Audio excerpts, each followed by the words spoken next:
kanya. Fried chicken breast. Pumunta ako sa studio kanina pero nakita kita. Kinukoy siya. May kayakap kang iba.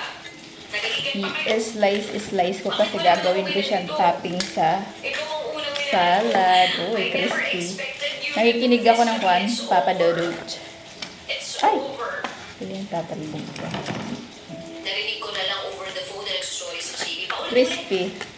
Nilagyan ko kasi siya ng ano, Kasi nasaktan na sila. ng...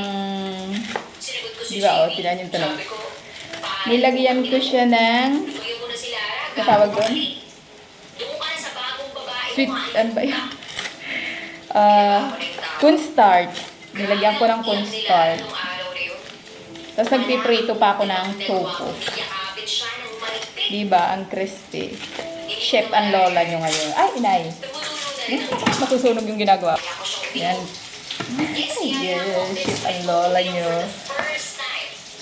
May nakasalang pa ako. Ay, ang crispy. Until that time, hindi tumanggi sila. Yan, nire-ready ko siya bago dumating yung isa.